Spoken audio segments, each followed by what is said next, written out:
That's right. Tiago, I'm going to throw this one to you. Matisse Thybulle rumors are still going down. Should they trade him? Should they keep him? Should they keep him until the trade deadline next year? What's your take, Tiago?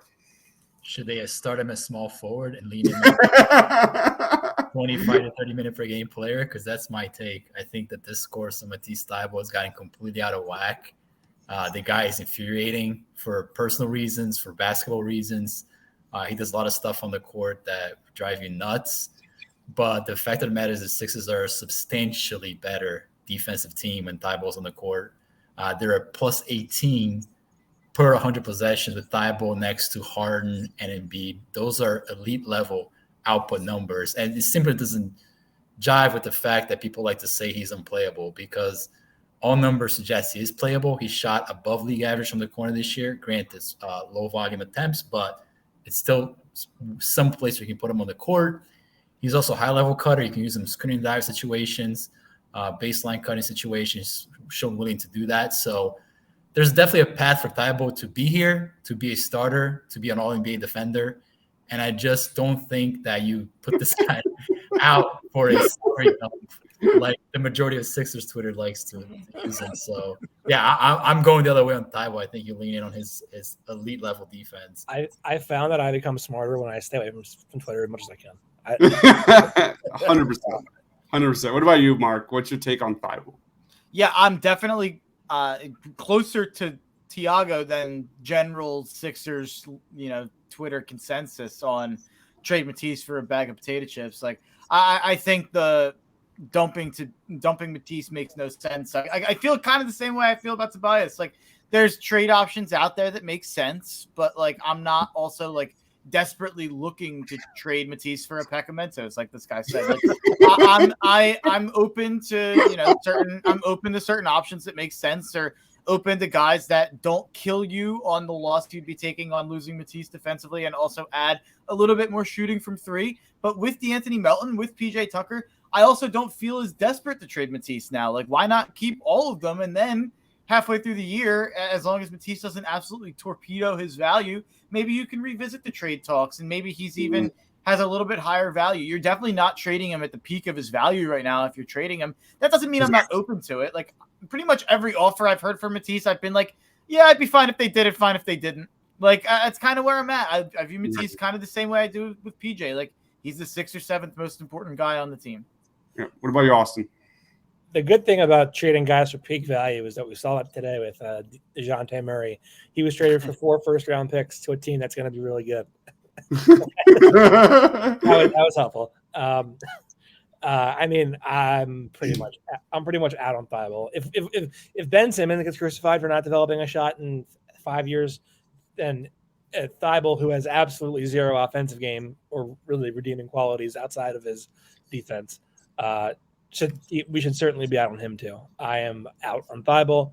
The vlogs were cute until the team got good, and now it's just like, all right, but let's see what you can do for us. Oh wait, you can't because you didn't get the shot. Cool, great, thank you. What about you, Rob? He shot above league average from the corner.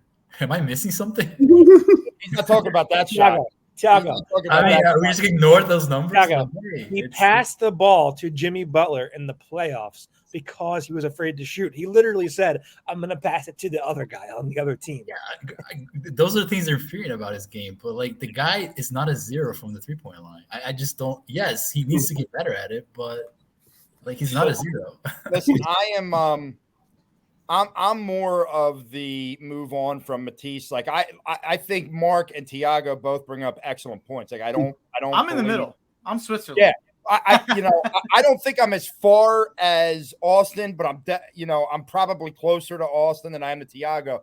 And look, part of that is I got to stay true to where I've been. When they were trading for James Harden, and Dibes can speak to this, I was adamant that for me, I would have rather – now, I don't know if this was actually an option – I would have rather sent Matisse Thybulle because the offensive game worried me. And then, I'm sorry, Tiago, I know what you're saying, but I can't get that picture of him in the playoffs passing the ball to Jimmy Butler out of like playing catch with Literally said, "I'm gonna pump fake this." I mean, never mind. I'm passing this to Jimmy Butler.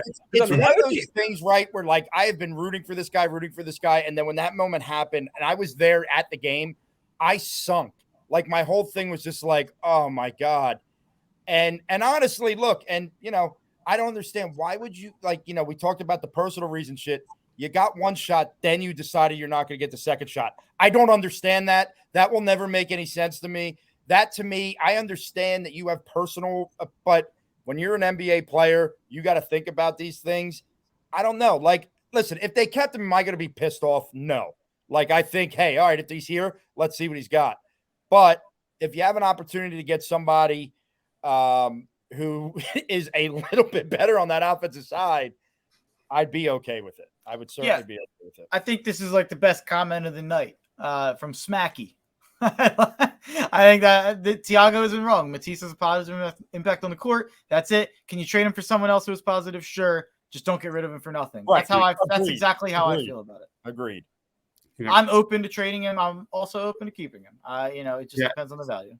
I've gone back and forth on this one so many times the last week or two. It's unbelievable. Like every day I'm for keeping Thybulle, against keeping Thybulle. I get it on both ends. He's an awesome elite defender. Having that elite skill is so important as a role player. On the other end, I had 16 of 52 from three in the playoffs in 25 games, negative 15.5 net, Thiago. So that's Thybulle. Like obviously that's just not, there's way more to that stat. But for me, I am keeping Thybulle as the roster currently stands as probably my starting three moving forward. Let's hear Gary Cowley out. Yo, bro, can we just blow it up for a new 3-year window? Trey Joel Embiid. Who is Trey Joel Embiid? For with Phoenix, DeAndre Ayton and Mikal Bridges, 2 or 3 draft picks. Because when you can trade the 2-time defending MVP runner-up for a 23-year-old who is not a max player, you just got to do it. Thiago literally started drinking upon hearing that take. It literally made him drink. Yeah, that was a rough one, but each have their own take. Brendan says, question is, can Thybulle's shooting continue to improve? I think he improved by 2% from his first year. Williams says, give Matisse 1 more year. If he improves his offense this summer, I agree. Mr. Jack says, keeping Thybulle on lack of Harden's defense. A lot of people, this is a very divisive topic. Very, very divisive topic. I do think he's a very short leash with the fans. So if he does play this year, the fans are going to be all over him.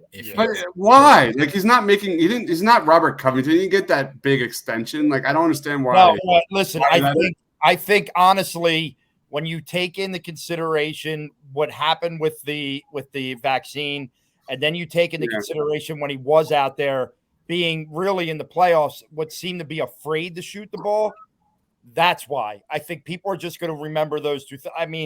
And look, I'm telling you that one scene will be ingrained in my head for far, far too long, where they were playing like keep away, like monkey in the middle, and then he decided he wanted to be in the middle and threw the ball to Jimmy Butler. Yeah. It just is ingrained in me now. Rob says, I think with a full offseason with James Harden, he could unlock something in Matisse with cutting to the basket. We need to see much more of that from Doc in 2022-23. Matt McGinty says, did he say trade Embiid? He must have just finished. Oh my God, what was the movie called? Hustle. I don't know if anybody caught that. I know the line. I heard that. I was like, don't give him any ideas. Yeah, exactly.